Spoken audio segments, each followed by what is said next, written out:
On off day for us in terms of late nights, where we have a regular 3 p.m. show for you on the PHLY Sixers podcast, coming to you live from the Xfinity Lounge. It's Derek, Kyle, and Devon, along with Bree, president of basketball operations. We are presented by Bet365, with every moment's never ordinary at Bet365. And today, everybody, we have to get into the tier system going on in the Eastern Conference after these 38 games for the Philadelphia 76ers, 22-16, right in the mix. Are they a championship contender, everybody? Are they? Is the East wide open where you feel like, hey, if this continues at the rate that they're going with Embiid and Maxey, Edgecombe, George, and maybe some tweaks to the roster or just some cohesion overall, that this team could actually be a contender in the Eastern Conference? We're going to give our tiers of where we believe the Eastern Conference stands and where are the Sixers in terms of that tier system this afternoon. So this should be a fun one. Of course, let us know what you all think in the chat. Are they a championship contender? Are they not? Do they still have a lot to show you and prove to you before you are ready to put that label on them and get your hopes high and then be disappointed? Or maybe you just feel like I can put that on them because I will not be disappointed that this team has a real shot in the East. But this one, Kyle, would be one where we didn't really put all of that on them because there were no expectations to that high of a level this season going into the year. The unknown. Or really to any level. Really, because you didn't know what was going on with Joel Embiid and how many games he was going to play, let alone what he was going to look like when he played. What was Paul George going to look like in year number 2? How much would Tyrese Maxey take another step after last season where we thought that would be the time? He did not do that. And what are you getting from the rookie in VJ Edgecombe? And I think we have some pretty good answers 38 games in where we can have this conversation before they start another critical 2-game series against the team that they're jumbled up with in the Eastern Conference standings against the Cleveland Cavaliers. And remember, everybody, 9 of their next 10 games, home. Their only game on the road is against Charlotte. And while that is the front end of a back-to-back, you're still looking at a basketball team, the Sixers, that are better than the Charlotte Hornets, even as improved as the Hornets are. So, Kyle, let's start there with just your thoughts before we get to our graphic and give our cases for where we have the tier system. Liam Stevenson saying the East is ours right now. Vinny saying, yeah, they are. They are. And Eastern Conference Finals or bust for Vinny in that one as well. So we'll see what Hedfa and everybody else has to say. But just right off the top, just your thoughts about the Eastern Conference overall and where they are.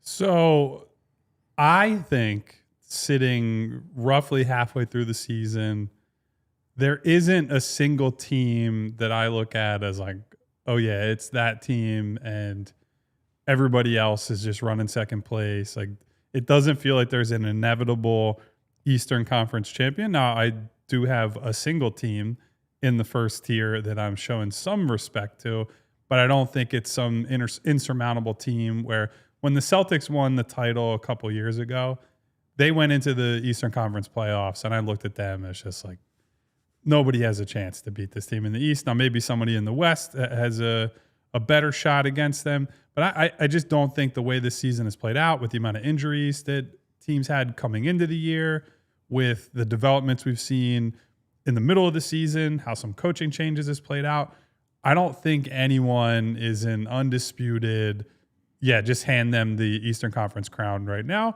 And that's because I think there's a lot of uncertainty for all of these teams. The Sixers are certainly included in that group. I think for me, the main reason that I've been able to talk myself into the Sixers being a potential contender is that their main weaknesses, as far as I see them, are health. And I can't just sit here and do the health, but they're also good at everything show. I think that'd be a boring way to think about it. And the other one is youth. And I think that's a real one. I think we'll get into that a little bit. Like, how much can you count on VJ and Adembona at backup center and Jared McCain, if he's still a factor in the rotation by the end of the road here. Even Quentin Grimes, right? Quentin Grimes' only playoff run that he's been on, he was pretty poor, and he hasn't been in the playoffs in a while. So what do you get out of him? Barlow too. Barlow is another one. Jabari Walker is another one. Watford is another one. A lot of guys who inexperienced are either front of the rotation guys or back of the rotation potential players that either haven't been there before or haven't experienced it a lot. And so that's worth considering. But if we're just looking at here's what it looks like on the floor, here's as high as their ceiling can be, here's where their floor should be, yeah, they deserve to start be taken seriously, especially because they got multiple wins against the Knicks. They've got multiple wins against the Celtics. Like the Pistons games have been pretty poor so far to start the year, but I think there's some context in at least one of those in terms of when it happened in the season, where Joel Embiid was at, where they were at in terms of a full strength roster. So I'm interested to see where we all land because as usual, I believe we all went into this blindly. Bree said we were in for a surprise with Devon's tier 1, I think. So I'm very curious to see who he has in there. Okay. Your thoughts initially before we start to throw these out there. Well, now I'm curious about your tier 1. Are you a trader to your guys? That will be really interesting. No, I mean, look, I think there's one team that I think doesn't have a ton of questions. There's a couple other teams that I think have upside but significant questions. And then there's a whole bunch of teams that are either too young or just not talented enough. And to Kyle's point, there's not like, you look in the West and you have a juggernaut and you have a couple of very clear second-tier teams. There's cases made for almost every team to be in, you could talk yourself out of any team. So certainly the Sixers, we're going to talk about a lot of the question marks you have about them, whether that's youth, whether that's health. But outside of one or two teams, every other team in the conference has those kind of questions too. So it is really wide open. We said that a lot in the preseason while acknowledging that, you couldn't count on Embiid and George to be healthy. So it's premature to even talk about that. But now all of a sudden, we've been talking about it time and time again. Embiid's playing in 11 of his last 14 games. They're playing really good basketball together. Now that wide open Eastern Conference becomes a much bigger factor in your day-to-day life. It's up for grabs for sure. Also, just before we get to these, does that factor in anything that you guys might have believed going into the trade deadline now that we see them a little differently? Well, that's probably its own show by itself. Yeah, but it just came front of mind real fast. I think I want to see how the next few weeks play out. Number one, I got to see Joel Embiid remain upright because I think this is always the time of year, or it tends to be the time of year where he crests. He's playing really good basketball. The Sixers follow suit, and everyone's like, you can't let this guy's prime go to waste. And then they make a trade, and all of a sudden it's like, oh, another Joel injury happened. And that has been the case a few times now. So I'm still cautious, especially if we're talking about sizable impact trades that are going to involve things like first-round picks, Jared McCain, things like that. Just minor tweaks, minor upgrades for sure I would be looking at. And I don't give, as Derek would say, a gosh darn about Josh Harris's luxury tax bill and his helicopter fuel fund and whatnot. But whether they actually do try to push chips in, I'm a little more skeptical about. It is going, because if they stay the course. And by the way, trade deadline is February 5th. Yeah. February 5th. Not that far from now. Yes. And if they stay the course, and nothing significant changes, right? There's no injury. They don't go on a losing streak. If Josh sells, my head will explode on a live stream. Absolutely. You can't sell. It's a really hard sell. Cannot. I mean, when they sold Matisse, that was a year before his MVP. But Joel was playing at like an borderline MVP caliber level, and they sold. Josh can talk himself into selling, and he better not. Yeah. He better not. All right, let's get to it, Bree. This is your call. This is tier Bree 1. Is the president of basketball see. operations. So we go how Bree says we go here on the show. Tier 1, Bree? I don't know. Should we work backwards or should we start with tier 1? Tier 1. Tier 1. I think if we start the show talking about the Washington Wizards, people might tune us Tier out. 1. Good point. Tier 1. Let's go tier 1. Look at that. Yeah. A traitor to his own family. Yes. Devon Givens has Detroit in a tier by themselves. Derek and I have the Knicks in a tier by themselves. I will at least speak for myself real quickly. When I sent these to Bree, I believe my message for tier 1, my name for it was the begrudging favorites. That's where I have the Knicks at right now. So Devon, talk us through your case for Detroit at number 1. So Detroit has been the most consistent team all season long through, I don't know their record, but 28-10. 28-10, so 38 games there. They've been the most consistent all season long. And they've also had games where Cade Cunningham has not played, where Jalen Duren looked like he was a lock to be the starter in the All-Star game, if that was a thing or that we can just put out there as we make a suggestion of who should be started in the All-Star game. He missed time. Isaiah Stewart would miss time. Jaden Ivey misses time. Tobias Harris misses time. They have key people that miss time, and they keep winning. They just insert Jenkins just jumps in there, and he's averaging 24 in his starts. And then you get some of these others that just plug and play for what Bickerstaff has going on there, and they just keep winning. And then I even go back to the last playoffs. They got knocked out in the first round by the Knicks. I was scared to death playing that basketball team in a 7-game series with the tough New York Knicks team that was last year, that made it to the Eastern Conference Finals. And I look at them with their growth to year number 2 and how they've gotten off to this start. Haven't really let up. Sure, everybody has a little slip up and teams are going to catch up.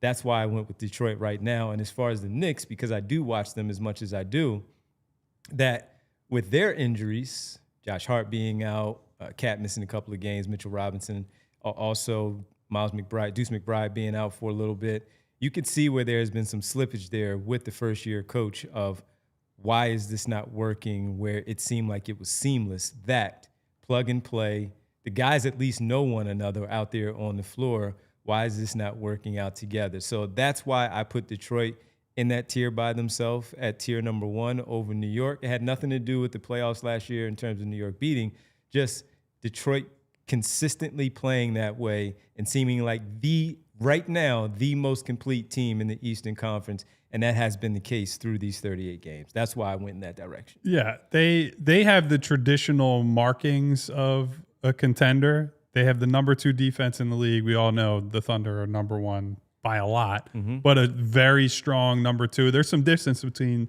the Pistons and number 3 in the league defensively.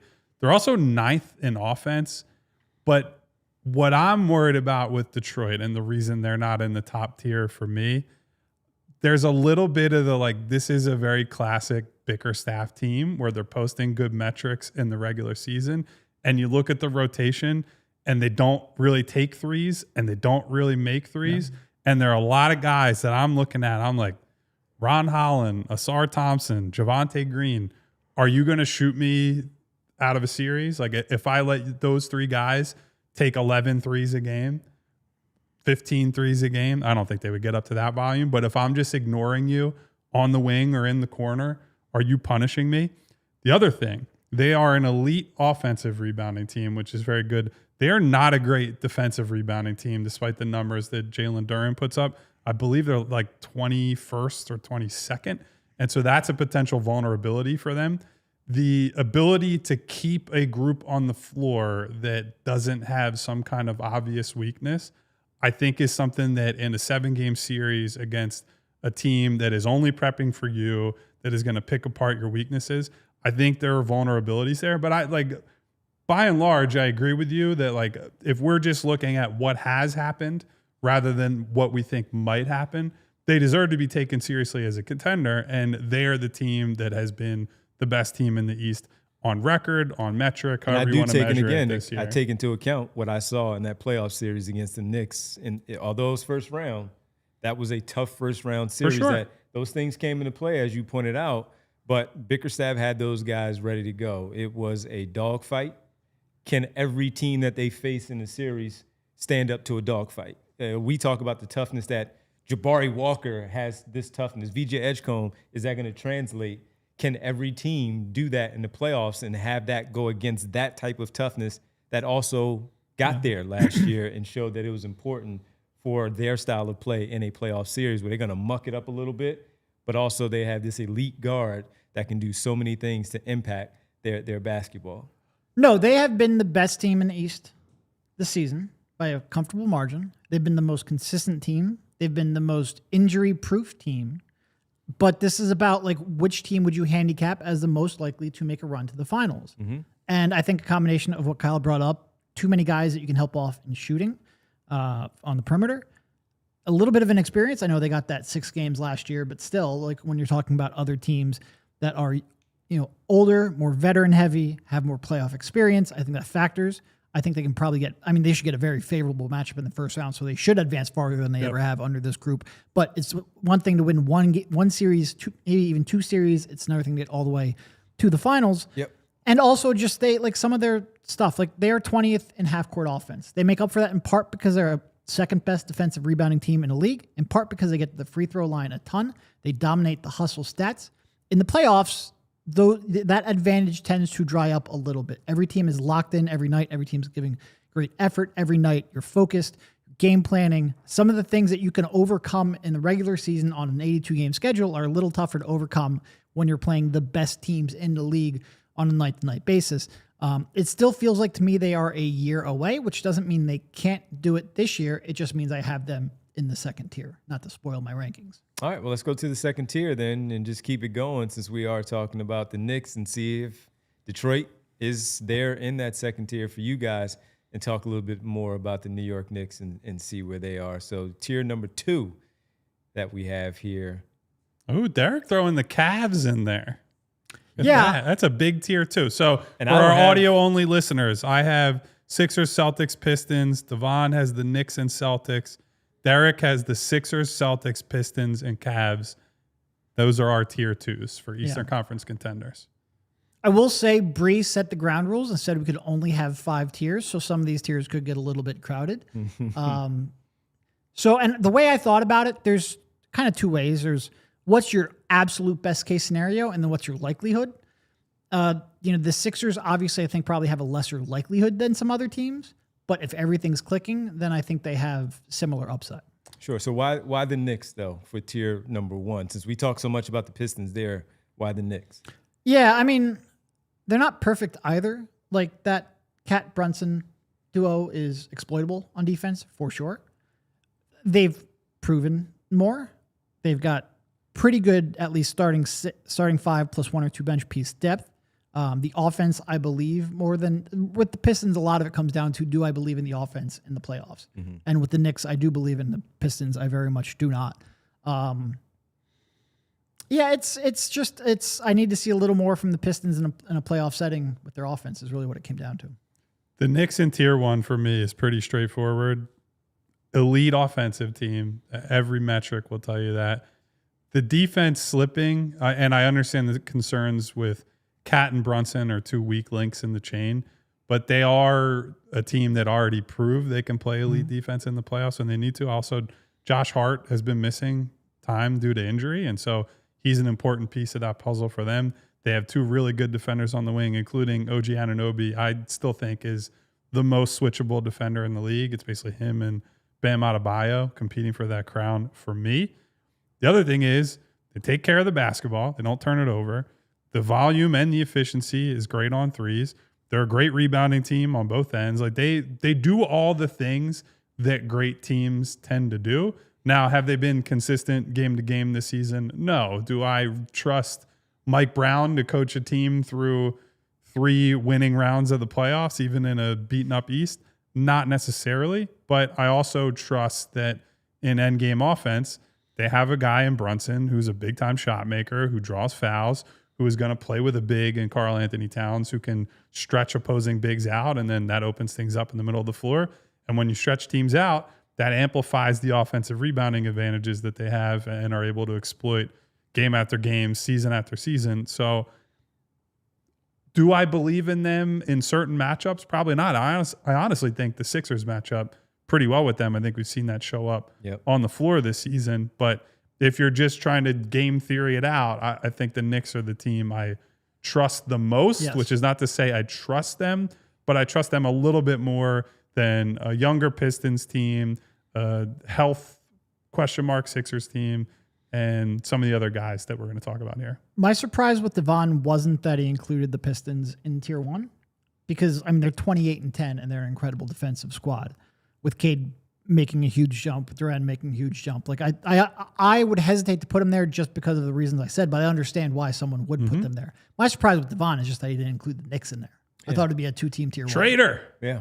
Yeah, trader. I wear my hat later on tonight when they play and put the jersey on and all that good stuff. All right, we're going to come back. We'll continue to talk about Tier 2, get to Tier 3 of where we are with the Sixers in the Eastern Conference. Are they a title contender based on what you've seen from them and what you've seen from the entire East? It's the PHLY Sixers podcast on a 3 p.m. show. We got 2 of those this week. We're presented by Bet365. Guys, we work a lot of late nights covering the Sixers. There are very few things that get me out of bed and out of the house in the morning, but the Wawa $5 big breakfast deal is one of them. It's a sizzly, whatever sizzle you want. I'm a bacon, egg, and cheese on a croissant guy myself, but they have all kinds of options. Any size, hot or iced coffee. I need a big coffee in the morning. And a hash brown. That's the whole thing, all for just $5. It's a go-to for me when I need something to fill me up in the morning, get me going. Also, tastes delicious. And if you want to switch it up and make it sweet, you can use their new caramel chocolate craze flavors too. I'm a caramel guy myself. I don't know, maybe Bree, maybe Devon are more on the chocolate kick. There's something there for everybody. And most importantly, it's $5. You're in and out. The deal's only in the mornings, 5 to 11 a.m. It's a nice window. You're up early. You're heading to work. You guys know it. Gotta have a Wawa. Time to tell you about our presenting sponsor, Bet365. Whatever the moment's never ordinary at Bet365. Over 90 million users worldwide, 780 live events each year, and you get early payouts in the NBA and the NHL. Where else are you getting that? Nowhere but Bet365. And you can always find great super profit boosts, regular profit boosts as well. It's a great place to place your wagers on the games that you love. Also, for new customers and new customers only, guess what? You get $200 in bonus bets when you sign up. That's right, win or lose. You're also getting that nowhere else but Bet365. All you have to do is sign up using the code PHLY365, deposit $10, place a bet for $5, and you get $200 in bonus bets credit to your account. Bonus bets can be used on spreads, totals, player props, futures, and more. Whatever the moment, it's never ordinary at Bet365. Must be 21 plus and physically located in Pennsylvania. If you or someone you know has a gambling problem and wants help, call 1-800-GAMBLER. Back here on the PHLY Sixers podcast, Derek, Devon, Kyle, Bree, all hanging with you. Everybody, hit the like button. You're in there, hit the like button. Your basketball team is looking pretty good. I have them in a different tier than Kyle and Derek. Hit the like button for them. You are a traitor to not only New York, but your hometown of Philly, too. I'm a hater. This Midwest guy over here. Hit the We're like keeping button. East Coast bias alive on the other side of the show. Like and subscribe to the show. Of course, spread the word. Tell a friend to tell another friend, because one thing we all agree on, this basketball team is surprising and they're pretty good. They're a fun watch.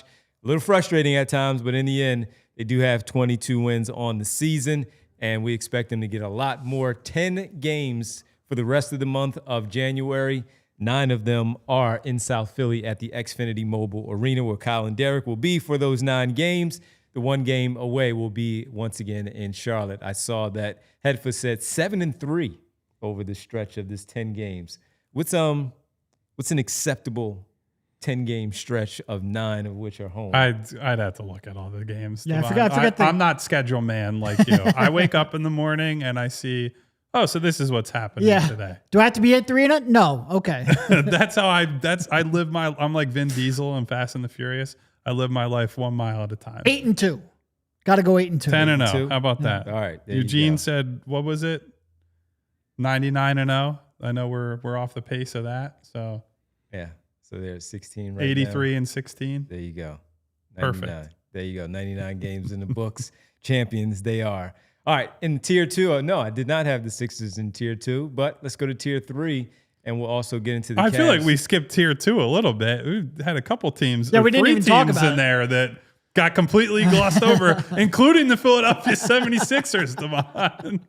That's There are I mean, 3 teams we got to get to there. He's only Knicks. Only thing he wants to talk about because he feels guilty about not putting him in Tier 1. No, I mean, so I guess I'll start off with the Cavs because I'm the only one to include them.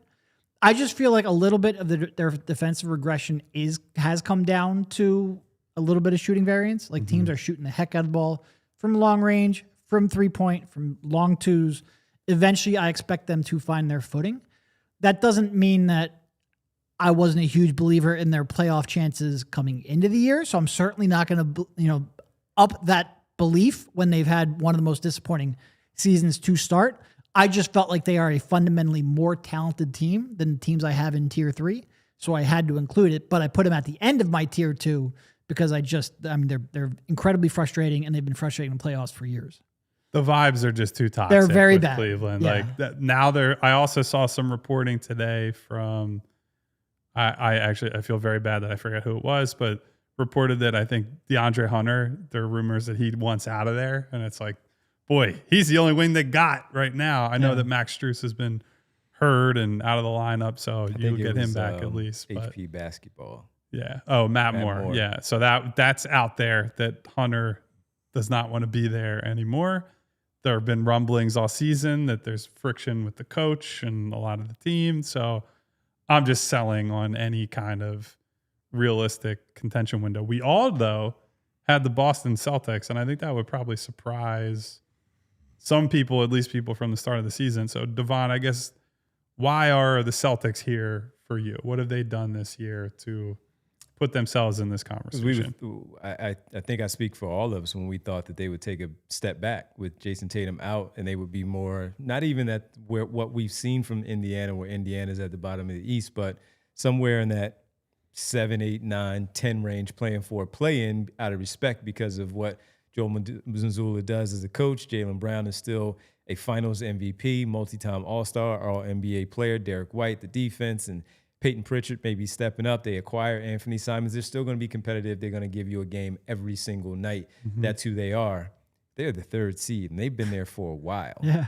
And they have looked really good. And Jaylen Brown has put himself in MVP conversation for him leveling up, 50-point games, averaging 30-plus over these last couple of weeks for what they did, the winning streak that they did go on, finding their formula without Jason Tatum in the lineup. So when we were talking about, hey, could they be in the mix for Boozer or Peterson or A.J. DeBonta? Well, no more, because they are good. And that's why I believe that from the things that they've done in the past and just a winning organization that they are, and having a true number one in Jaylen Brown. Again, there were questions. Yes, he won Finals MVP. He has done all these things.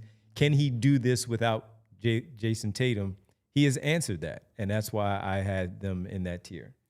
And it does kind of look like Tatum is going to return at the end of the season. Boy. Now, expectations that you can set for him 1 year removed from an Achilles tear, pretty low, but if you can just get him in the rotation and then you're taking out somebody like, I don't know, an end of bench type player, a 10th man, and you get even like 15 minutes a game out of Jason Tatum, that in itself is a win. He's still going to be a dangerous shooter, I would imagine, even if he's lacking the downhill ability to get to the rim, ability to draw free throws, things like that. Defensively, I would really question, how well is he going to move in space without the time to truly recover and get game reps under his belt? Because if he does return, it'll be very, very end of the regular season, if not just when the playoffs start. And that's an almost impossible task to ask someone to step into that. Now, I think he wants to. Like, all the indications are that he has a goal set in his mind that he will be back this season. So I all the things you say, Devon, about winning organization, they also play a very consistent brand of basketball. It might not be one that I love, where it's just bomb away from three, but that allows them to stay in games that maybe they otherwise shouldn't be in. We've seen it many, many times with Tatum and all the other guys that they could be down 20 points and then they just shoot 1,000 threes, and all of a sudden it's a 3-point game in crunch time, and they have guys that they trust at the end of games. So while I wouldn't put them as a top contender, I think the proof is in the pudding that they've been a very, very solid team without Tatum, and maybe he gives them a bit of a higher ceiling, even if it does come with a lower floor. Yeah, I mean, look, they lost Tatum, Drew and Porzingis, and they have the second ranked offense in the league. Yeah. They have third in net rating. I think they have the second most threes made in the league. Like they've just had, obviously Brown is going to get a lot of the attention and deservedly so. Like I didn't think he had really this good. in him, quite frankly. Not only as a scorer, but like as a playmaker too. He's grown in leaps and bounds over the last 2 or 3 years in that regard. I didn't expect him to be able to lead this high end of an offensive attack though. And they've just got guys that they've been able to develop and plug in and become real key contributors. And I did not expect the team with Peyton Pritchard as your third best player to be this good, but they continue to do it.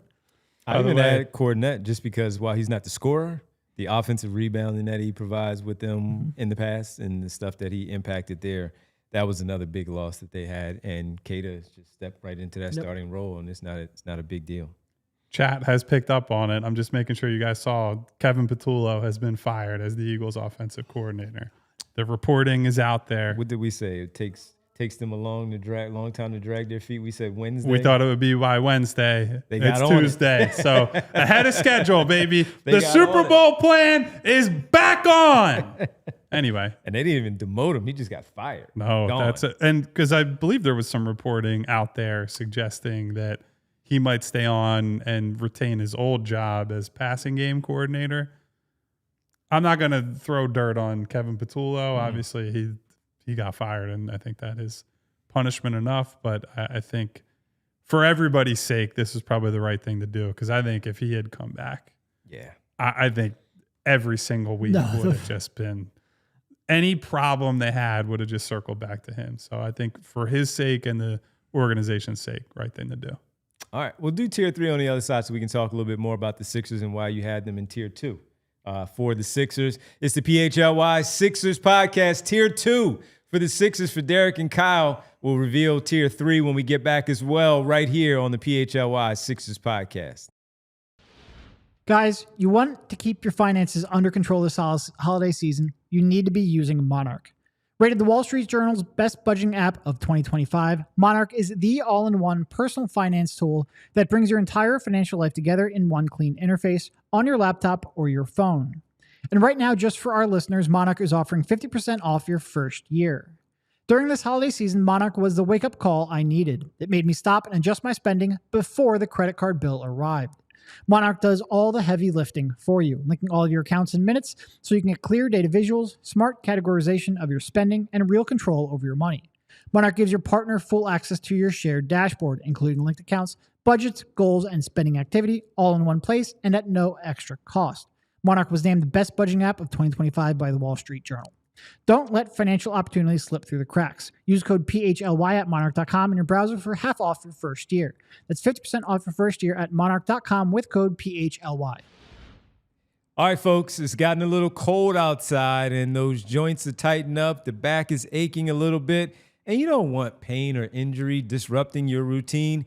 Getting the right care shouldn't be a hassle either. Rothman Orthopedics, they make it easy with convenient office locations throughout the region, plus walk-in and urgent care centers when you need help fast. And I got to tell you, I'm proud to tell you that Rothman proudly serves the communities across Pennsylvania, New Jersey, and Florida with 30-plus convenient offices, urgent cares, and walk-in centers as well. Whether it's a new injury or something that's been bothering you for a while, expert orthopedic care is right around the corner. Schedule your appointment today at rothmanortho.com/PHLY. Don't let all of your joints freeze up on you. Get it checked out so you're not experiencing any pain and you can get helped out at Rothman Orthopedics. Your mobility, you got to get it right. Our mission.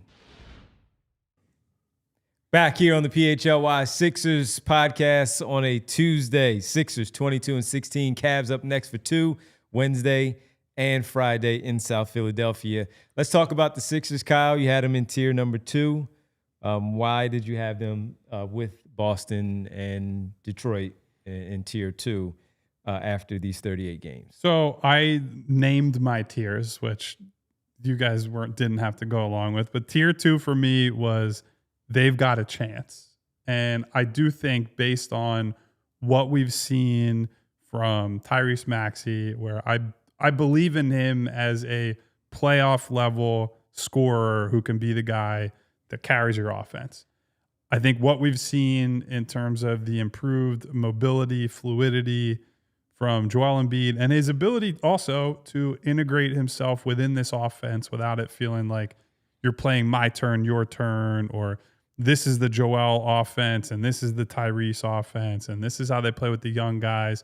This is how they play with Joel. I think his screen setting has been better than ever. I think his commitment to being a playmaker is there. I think he is okay serving as more of a number 2 or a 1A, 1B with Maxey, and that's really important. VJ being as good as he's been. Paul George making a real impact on the defensive end while chipping in on offense. Like, there are just a lot of positive signs where I think things are better than I thought they were coming into the year. They're even better than I thought they were, let's say, like a month into the season. And I think their ceiling is a really, really good two-way team. And without a runaway elite team at the top of the conference, at least I don't view there being a team like that. I think if they are healthy and if VJ is better than the average rookie in the playoffs, which is a lot to ask, and we'll get into, the difficulties of that, I think they have a chance, because the NBA more than ever is about styles making fights, about matchups kind of defining the series. And so if we accept that there's not just like Michael Jordan is not walking through that door, LeBron James in his prime is not walking through that door, and there's not some team that's like, boy, they won 68 games and they have the best player in the league and they're just going to walk through everyone, then I could easily see a path where you say they can beat the Knicks. We've already seen it happen in the regular season. I think they can beat these middle of the conference teams that they'd likely see in the first round. So the Torontos, the Orlandos, the Atlantas, I think those teams are all very beatable. I see a path there as long as they're healthy. And I know that that's a big if, but as we look at question marks for all the other teams, I don't think that's any bigger of a question mark than, hey, are the Knicks going to start defending like a contender, or are the Pistons going to shoot enough threes to win the math battle against good teams? Like, these are all real existential questions. So I'm in on the Sixers, provided they are healthy when April rolls around. Yeah, I brought up this stat on yesterday's post-game show, but I went back and I looked at all of the two-man units and Sixers with Embiid and Maxey specifically.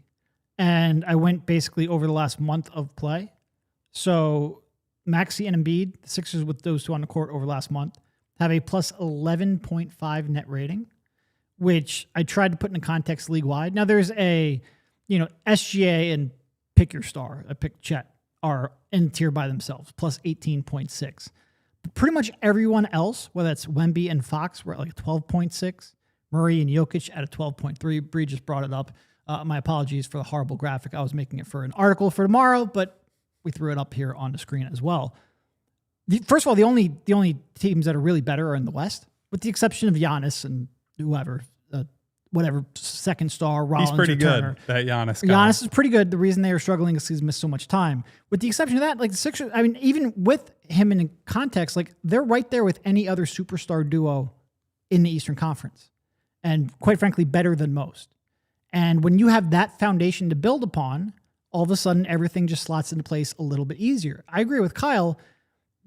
When they're healthy, and we all understand what we're asking you to overlook there. We get it. But when they're healthy, even if Embiid now is at 90% of what he was, 85%, I'm not sure exactly what percentage that is.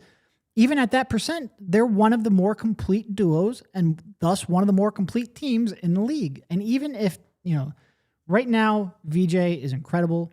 You understand there might be a little bit of a tough learning curve in the playoffs for a rookie. Even if he's only good, even if he takes a step back, they have enough depth and enough two-way talent where I think they can still be a real threat. So look, it is like you can't just hand wave away injuries. We understand that. We've all lived the last decade. But if you're talking about upside, and this is why I've really been focused on it, I'm more believing in their upside now than I have been in quite a while, and certainly than I was when they entered this year.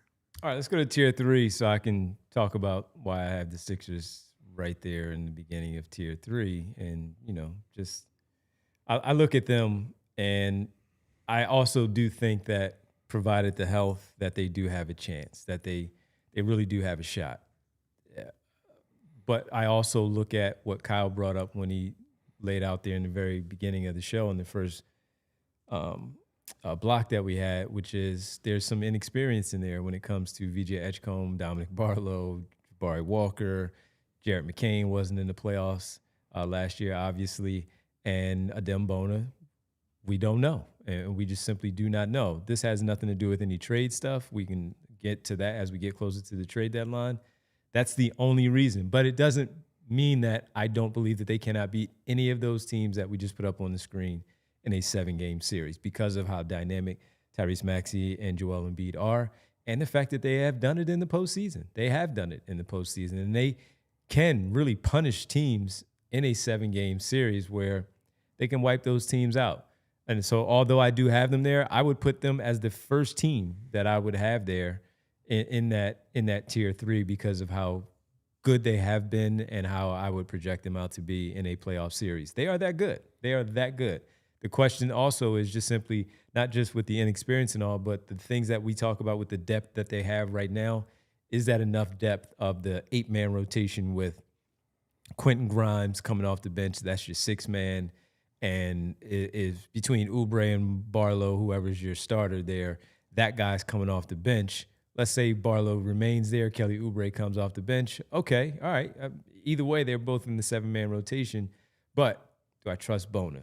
I don't right now. That has to be figured out over the course of these next couple of months, and he has to show me. Same thing with Drummond. He had his stretch. He's taking a slide backwards. Bona is stepping in. Can he maintain that going into the postseason? And he's never been there before. And if they do get into foul trouble, then we're talking about what we always discuss, which is Barlow and Walker maybe stealing some 5 minutes for Joel Embiid in a playoff series where they might get punished in that series. So I have them right behind the other 2 that I had in tier 2, but I just put them right at the front of tier 3 because of those concerns. That said, if they get in the series and they are healthy, like the guys pointed out, they are going to be a scary, tough out for the opposition, whoever they face in the postseason. They have been very, very good. I keep saying to the guys on the show, and Bree and all of you, I am encouraged by what I have seen from this basketball team. And if they keep this up, do it right this month, they get a couple of games before the All-Star break, guys get some rest that are not participating in the All-Star weekend, and they come back, put their foot on the gas, and keep it going. Even the guys in All-Star weekend are getting rest these days. Because of how it is and how long the break is anyway. You're right. But that could benefit them and benefit them really well. So I do think that they are right there. I have them better than Cleveland that you had in that tier. But that's the only reason. That's the only cause for concern for me is just that stuff right there. So can we talk you into tier 2.5? Yeah. Okay. For them, yeah. Yeah. The other teams, they stay right Could where also they just are. put them in tier 3 and make the rest of these jokers in tier 4. Put them on the back end. So, yeah, that's why I had them there. But And Bree, can you flash the graphic real quick for it? So for our audio-only crowd, I have Orlando, Toronto, Atlanta, Cleveland. Devon has Orlando, Toronto, the Sixers, and the Cavs. And Derek has Orlando, Toronto, and Milwaukee in tier 3. Maybe we should hit our last break. And then Derek can make his case for, what are the Bucks, like the 11th seed right now? Sub 500. For the Bucks as a tier 3 contender, which doesn't really, tier 3, once you're in tier 3, it's kind of like, I feel like you're not taking that team seriously. At least I'm not, but I would be interested to hear Derek's take on. I'm curious of your Hawks too, because while we've seen them without Trae Young, now we need to see them the rest of the way without Trae Young. So, final pause here on the show. When we come back, the final tier system. Are the Sixers contenders? Yes, no, why? We're discussing right here on the PHLY Sixers podcast. Philly sports fans, listen up. It's the season of gifting, and if you're looking for something truly unforgettable this year, or if you just forgot to get something nice for somebody for Christmas, because we are in January, I've got the perfect idea. Got to check out the incredible work from Philadelphia sports artist Jordan Spector at SpectorSportsArt.com. I own one of Jordan's pieces myself. You can see a beautiful piece here of Saquon Barkley from the snow game. That one, these aren't just posters you hang on the wall. They're museum-level artworks of the greatest moments and icons in Philly sports history. Now, Devon Givens holding it up is not coming along with what you're going to get, but the collection comes in prints, canvases, even athlete partner trading cards, including a piece of Brandon Graham's real game-worn jersey and one of those cards from that matchup in New Orleans against the Chiefs. If you got a diehard sports fan in your life or just want to treat yourself, it's the kind of gift they'll talk about forever. SpecterSportsArt.com. That's SpecterSportsArt.com. Grab something epic for the Philly sports fan in your life. Are you looking for something cool to do? Well, I have the great spot for you. That's Parx Casino at the Excite Center. It's one of the many things I love about my casino of choice. The Excite Center at Parx Casino is in Pennsylvania's #1 casino and is close to Philadelphia, located in Bensalem. Take the Street Road exit off of I-95 and the PA Turnpike, and boom, you are right there. The Excite Center is the state-of-the-art entertainment venue located in Parx Casino, named one of the best places to see the country's best comedians and music headliners, like Tracy Morgan in March. I'll be there. Maybe I'll see you. That's on Saturday, March 14th. Get your tickets now. How about even Thursday, January 22nd? Mark Paul is in the spot, and you want to be in the place too. Right there. Visit ParxCasino.com to buy tickets for all shows. Pre-game the shows at their amazing beer garden. Maybe play some pop culture slots, roulette cards, whatever your choice is. Parx Casino, this is how you win. You must be 21 and over. Gambling problem? Call 1-800-GAMBLER. Back here, final segment. Final tiers. On our tiers are the Sixers contenders in the Eastern Conference. Surprising for what they've done. All right, let's talk about the Milwaukee Bucks, Derek, because you did have them in tier 3. We'll start with you. Tier 3 for the Milwaukee Bucks. Why? I mean, when Giannis is still on the floor, they're still a pretty good basketball team. It's pretty simple. They currently have the league's 22nd ranked offense, which sounds really, really bad. But with Giannis on the floor, they score 125 points per 100, which is a 96th percentile league-wide. This is a team I think that's probably more reliant on Giannis than they've ever been, which is bad because he's missed 12, 13 games, something of that sort. But they have a lot of shooting around him. They're second in the league in 3-point makes, I believe. They've got up and down the roster, pretty good shooting. They need someone to create space for him, to create open looks for him. And if Giannis is healthy, and look, this is tier 3 here. We're not talking about someone that we expect to make a title run. Otherwise, they'd be in higher tiers. But if they're healthy, I think they have more. It kind of goes back to what I was talking about in the last segment with the Cavs. If things click and Giannis is healthy, I think they have more upside than the teams in tier 4. So I put them in tier 3. All right. Kyle. My tier 3 teams were Orlando, Toronto, Atlanta, Cleveland. I called this tier frisky, but they need a lot of help, which is my nice way of saying I don't actually believe in them, but if a meteor hits Madison Square Garden, if Cade Cunningham gets injured, if the Sixers aren't healthy, if the Celtics decide, you know what, actually the 3-point line is bad and we're not going to shoot those anymore, then these teams are good enough that you're like, okay, like I can kind of see it. But Orlando, I think, has problems integrating Wagner and Banchero. They have not been able to play high-level basketball with those two on the floor at the same time this year. The Raptors are a really good defensive team, but mid on offense, and I don't see their path to getting better there. Atlanta, very good defensively without Trae Young, but like a little bit are you going to be able to get good offense in crunch time when you're relying on ascending Jalen Johnson, but a guy who really has never been there before. And then Cleveland, I think, probably deserves the most respect for their, I guess, track record in terms of regular season performance, and they've been in the playoffs. And Donovan Mitchell is a hell of a playoff player, right? Like, so that's something to take seriously. But again, nuclear vibes there. So the point that I'm making is anybody past tier 2, I'd be stunned if they make a real run this year. One other note on the Bucks and why they should be a tier 3 team. They have a top 15 all-time head coach. That's very true. I cannot believe a Doc Rivers team made your tier 3. Is unbelievable to me. All right. Devon, who did you have that I just listed that Anybody unique? No, Toronto, just normal. Toronto, Sixers, and again, the Sixers, I think I would put them right in front of those other three teams, right on the back end of the two, but the start of three. Put them right in front of those other teams, he says, while putting them third. Well, I think that's just Bree made the graphic. No, I just wanted it to line up. They lined up That's on me. perfectly. But yeah, so for me, Cleveland, regular season team, they get knocked out in the first round. And then you have injuries. Darius Garland not playing. Evan Mobley may not be playing. And right now, DeAndre Hunter doesn't want to be there. So there's that. I do not trust, even in the beginning of the season when we did our pre-season picks, we all picked the Knicks. And part of the reason why we said about the Cleveland Cavaliers was just don't trust them in the playoffs. Yeah. There's no trust.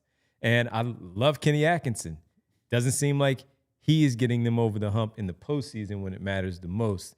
And that's why I have them where they are right now. So with the Atlanta thing, as we go to tier 4 there, Bree, is that for Atlanta, for me, when you bring that whole thing up with the Trae Young, the only thing is I wonder with the acquisition of C.J. McCollum being in the postseason many years that he has in Portland and what he has done, he's not going to give you Trae Young, but he's going to give you enough where they're at least a second-round team. They make some noise with the athleticism that they have. The defense can turn it up with the other guys. But they're young too. They haven't been there. Only Nickeil Alexander-Walker, C.J. McCollum, they've been there. Luke Kennard has been there, but have any of those others really, Kristaps Porzingis is still there, but he has to be on the floor to do so. So that's why I also have them in tier 4, but very interested, based on what you said, is it addition by subtraction a little bit with the Trae Young piece, even in the playoffs, without the setup of the offense. Yeah. So tier 4, for those only listening, I have just the Miami Heat because my tier 4 is annoying first round series. That's Miami's tier. Devon has Atlanta, Miami, Milwaukee. Derek has Atlanta, Miami, Chicago, and Charlotte. Boy. I think all three of mine could be annoying first round I agree. series matchups. Yes. I just think that I hold the Hawks in slightly higher esteem than Miami, although they're just about the same. And obviously Eric Spoelstra on his own, not that Quinn Snyder's a bad coach, but I think Spoelstra's track record in the playoffs is very, very strong. If I had to adjust my tier, I would move the Hawks up.